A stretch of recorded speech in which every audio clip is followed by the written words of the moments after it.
Unconditionally. Existence, yes. Could you provide a few ideas, a few examples of the mechanics of love, the nature of love, the behavior of love, the action of love, of the living conscious being that love is?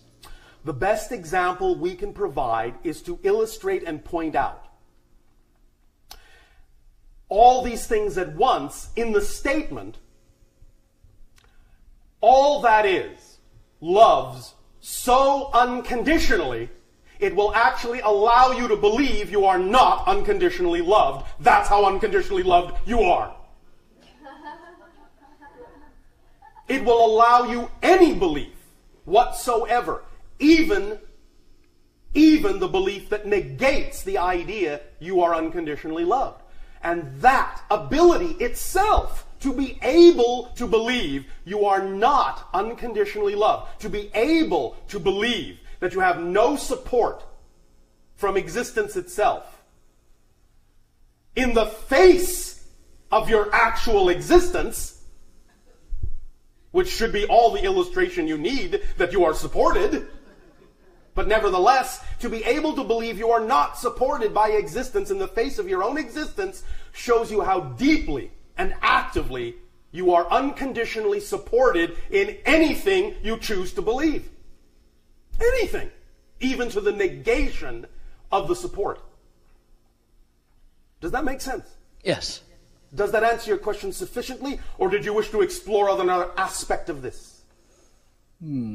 Well, because that is behavior. yes. And then, so love, essentially is accepting of all is things that I do, all allowance. action, all thoughts, Yes. all feelings. Total Love allowance. always appreciates and values me, no Yes. matter what I do, say, think, feel. Absolutely. So much so that you are the one in charge. Yes, okay. And another idea of motivation you have spoken of as being the idea we're always motivated to make a choice. Yes. To create what we perceive will bring us closest to pleasure and Yes. farthest from pain, and what we perceive Yes. as pleasure and pain is based on our definitions of Yes. pleasure and pain. Yes.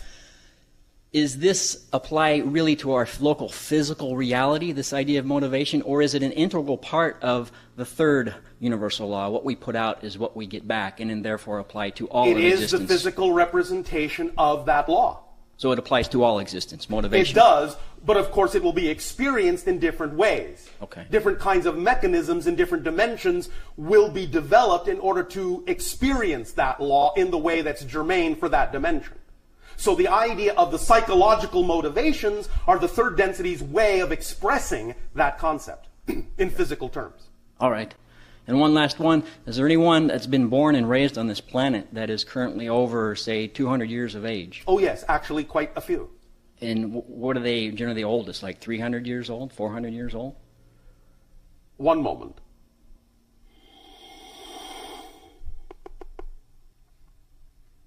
One moment. One moment. As we perceive it, the oldest living physical, oh, you mean human, yes? Yes. All right. The oldest living physical human on the planet today, at this moment, is actually in excess of 1,000 years old. Wow. But there is only one. Next in line, you will find that they will generally be between, and there are a few of these, between 300 and 500 of your years of age. There are more that are between 100 and 300, and many more that are between 100 and 200. And they live in obscure places or some in city, highly populated places? Now and then, some of them will come in contact with what you would call city populations, but that will usually be rare. Most of them live in what you would call relatively remote locations, or smaller villages. And there are other beings that are older than that are similar to us but not human? Oh yes. What might they be classified as? Reptilian or Assassinians living on Earth? Well, our average lifespan is, in your terms, about 300 years. We don't live on Earth. If you're talking about visitations from time to time, there certainly have been beings that have existed on your planet or visited your planet that are in excess of 10,000 years old. Okay. But by your counting. But none who were born and raised and lived their entire life here. No. Okay, great. Much love to you, Bashar, and all who are there with you this And evening. to you as well. Thank you. Thank you.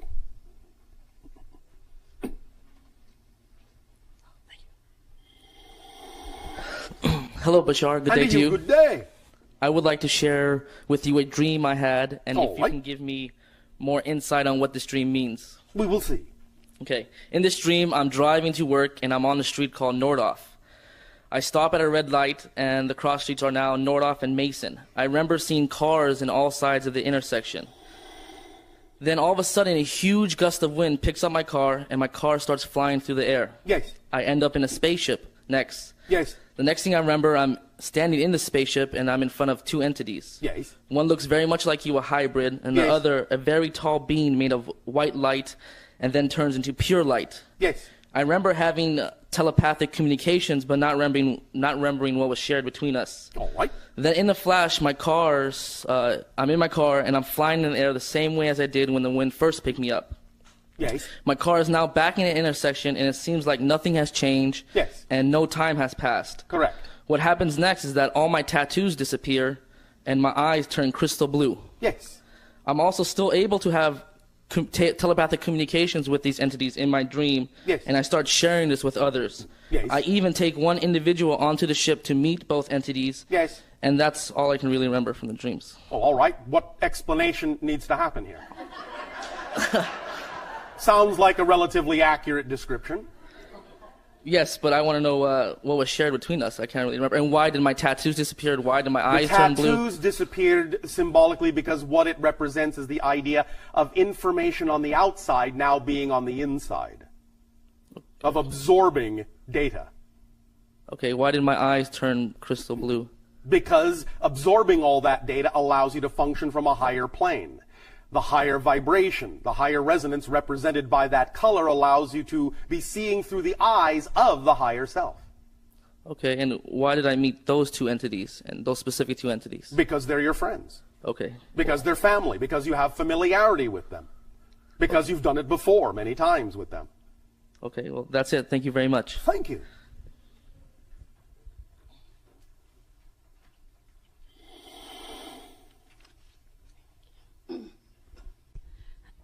Hello, Bashar.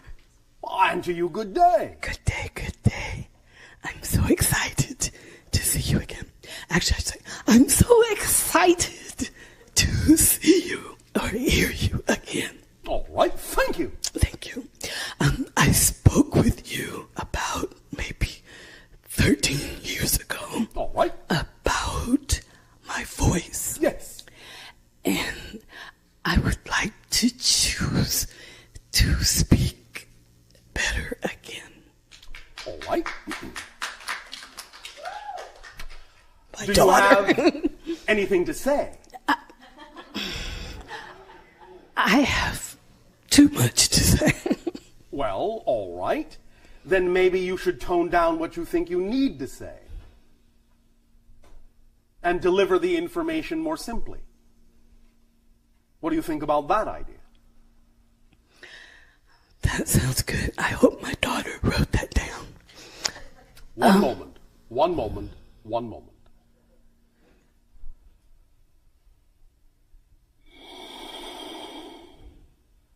What excites you? What is your passion? History, learning, people, History, learning, and people. travel. And travel. Can all of these be wrapped up in a larger definition of excitement, of which each of these might be an expression or an aspect?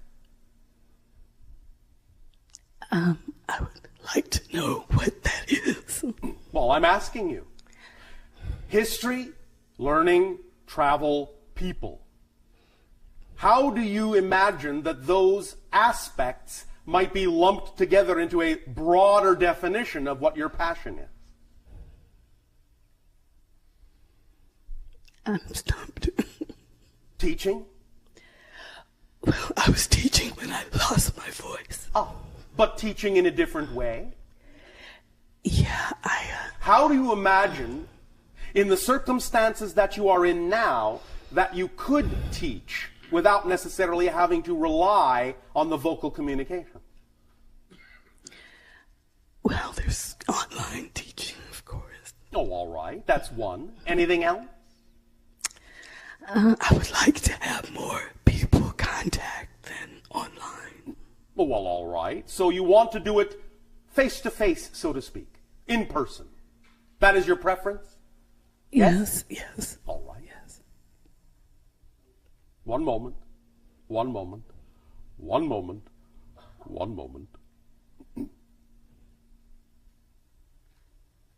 What happens when you attempt to talk from here instead of here?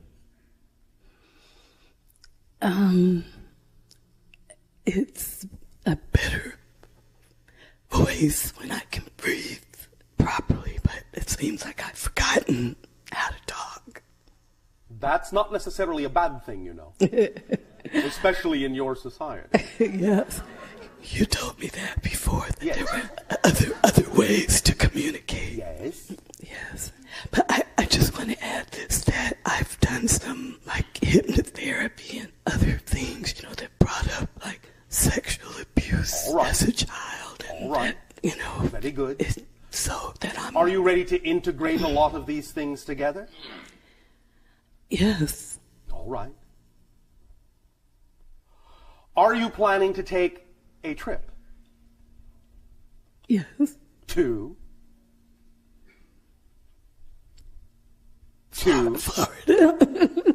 farther? Well, I just came back from Egypt, All right. and I did want to ask you about the pyramids, because I We'll went get to inside. that. Okay, We'll get to thank that. you. Where do I want to go? Brazil. But let's go back to the trip Okay. as it relates to the idea of learning, history, teaching, people. Okay. Where would you feel most resonant? Africa. Where specifically? Ethiopia. Why? Searching For? the Ark of the Covenant. Why? History. Yes, but why? What do you imagine being in proximity to that device will do for you? Expand my consciousness. Specifically. That's a general statement. What do you believe proximity to that device will specifically do for you?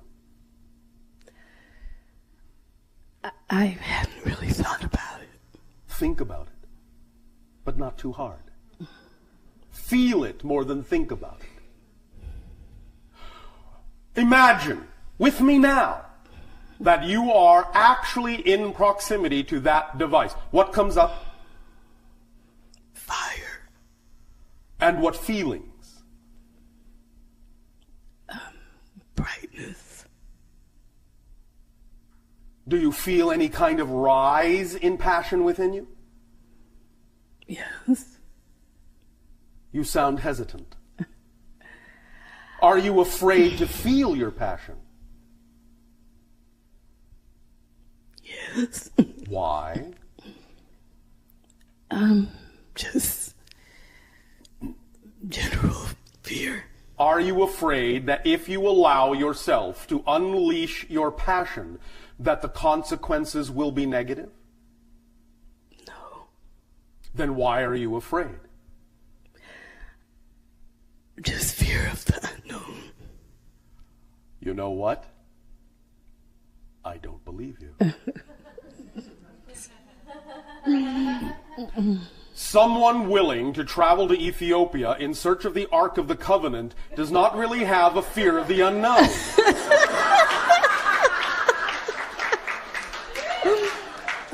So, as wonderful a reason as that was, we don't buy it. Imagine giving voice, truly giving voice to your passion in whatever form it comes. Imagine that. What do you believe will happen if you do? Let's just use your paper-thin excuse for a moment. As an example, let's assume that you're correct, hypothetically, that you're afraid of the unknown. What does that mean? What do you think you'll find in the unknown if you give over to your passion? What do you imagine will happen that is not known to you now that you would fear so much? I don't know, some truth that other people don't want to hear. All right. And what difference does it make if others don't want to hear what you have to say? While you're pondering that, let me once again explain something about the concept of impact. None of you will ever, underline, none of you will ever have more impact than you have just by existing. Ever. So stop worrying about how to create more impact with what you want to do. You will never be able to create more impact than you already have upon the universe just by the very fact of your existence. Key. What you are attempting to do by following your passion, by acting on your joy, is not create more impact. By doing that, you create opportunities that reveal the impact you already have. It's a discovery of yourself, not the creation of something that doesn't already exist. That's number one. Number two, if it is in fact your passion to share something of yourself with the world, in some way, shape, or form, the very fact that you have the passion to do so tells you, by definition, there must be at least one person who needs to hear it. Or you wouldn't have the drive. You wouldn't have the passion. Because there are no accidents in creation. And if you exist and your true self is somebody that is passionately driven to share something, then the reason you are where you are when you're there is because there's somebody where you are when you are waiting to receive what you have to share. Because as we have said, there are no one-sided coins. If you have the head, you gotta have the tail, or there's no coin.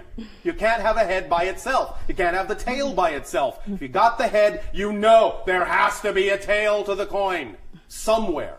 But the only way you're going to find out that it's right on the other side of you is to give over to that passion so that you can function as the whole coin, and thus have the other side revealed to you. Is this making sense? Yes. All right.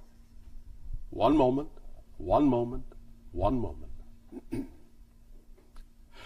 Might you also be interested in taking a trip to Italy? Yes. Are you sure? Yes. Why? Research. For what? To find out the truth. There's that euphemistic truth again. The truth of what? The history, the true history. Of? The humanity. Why do you think you'll find that in Italy?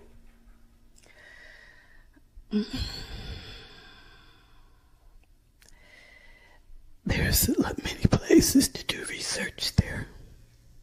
Such as? The Vatican. Ah, the Vatican. Or sometimes the Vaticant.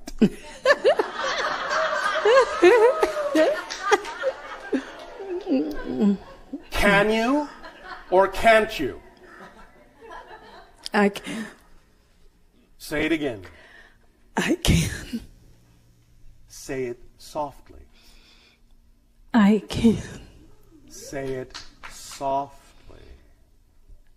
I can. There's your biggest clue. Speak softly, and that is what will show you your power of speech and communication. Remember, the greatest power has the lightest touch. So don't try, don't force yourself to share. Be calm, be soft, be almost at a whisper. Then you will be heard. All right? Yes. Thank you. Thank you, Bashar. Our love to you. And over the next 3 days, pleasant dreams. Thank you. You're going to have some interesting conversations. All right? Yes, thank you much. Thank you.